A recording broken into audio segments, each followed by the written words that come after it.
guys, so here we are. So there's the ridges on this side, and you can see I went ahead on the right side where the rangefinder goes and got rid of them. So they're pretty smooth. I'm going to finish it off by hand sanding it because I did it with a Dremel, and you can already see I made a couple little dimples in there, so I'll smooth all that out and stuff. You can see the Dremel there. All the white powder is really fine white dust. It's really soft material.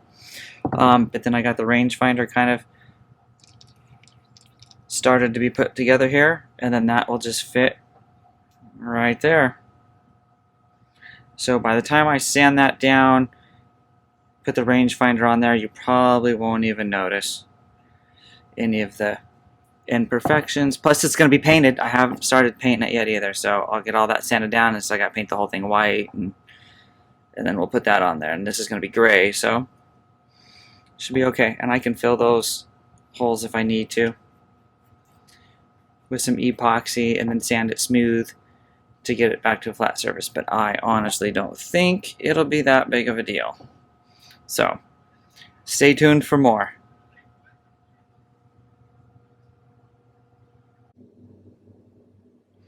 Okay guys, so I started cutting on the helmet here. I started out with my Dremel. That was causing a lot of smoke and a lot of dust, and it didn't seem like it was going very fast. And then I remember a tip that the guys were telling me at one of the 501st meetings.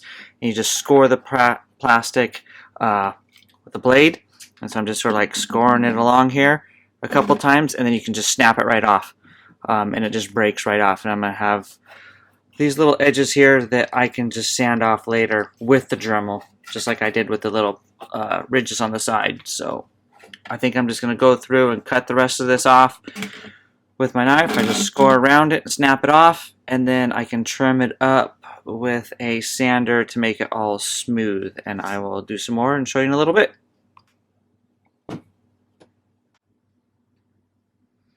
Okay guys, so also I just want to let you know, if you look real close right there, that, I guess it won't focus that close. You can see a little bit of red right there. That looks like blood. This is really sharp. Okay, when you snap this off, these are some sharp edges. So you can maybe see it a little bit there. It looks like I got a little bit of blood on there.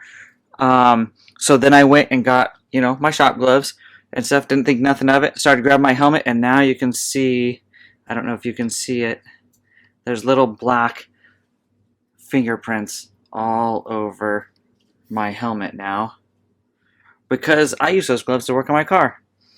So what I think I'm going to do now is I use these nitrile gloves when I change my oil, and I think I'm going to go ahead and put my work gloves on and put the nitrile ones over them so that they're clean, because those aren't really thick. You still cut yourself through those. So we'll keep working on this. Okay guys, so here we go. I've gotten a little bit farther. I do suggest, this has been my best friend. It's a Sawzall blade, but you could probably use a hacksaw blade. It's just a really fine tooth. I've used that to cut out a lot of stuff. To cut this back off. Also score with the knife and break the pieces just like we did at the bottom. I've been using the Sawzall blade. Start cutting out the visor hole here. But you can see I got the back all separated, and it fits right in there. So you have to sand it, sand all up in here, get it to match up in here. I took all the sharp edges off and stuff, and then fit it right on in there. So I've got that far so far. I'm going to do all the rest of the sanding because it's dirty, messy work, just so you know. It gets everywhere. So I stop every once in a while and vacuum to get that up. But yeah, I want to get all the cutting and sanding done. And then I'm going to wash it really good, get all the dust off of it before I start painting it. Alright guys, so as you can see here, the rest of the video is just going to be some still shots. I did put my nitrile gloves over my mechanics gloves. If you look real close, you can see that. There's blood coming up here on the next slide. There it is. So just be careful, that is really sharp plastic, just like I said. And then I just went through and cut this off with my Sawzall blade. My daughter was taking the photo, so I got a couple shots of just trimming that up. It is really sharp. I did use a really fine bit Craftsman. I know I use a lot of Craftsman stuff to cut this out. The rest of it I'll trim with a Dremel, and it fits pretty good.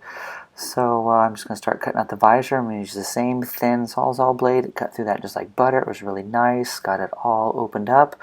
So then just sand the edges here and get it all looking nice and smooth. And be sure to subscribe and check out some of the other videos. I will have more coming soon of this helmet build, as well as the DC-17 blasters I'm working on, and other videos I have, from Craftsman reviews to woodworking to working on my truck, just stuff like that. So hit subscribe.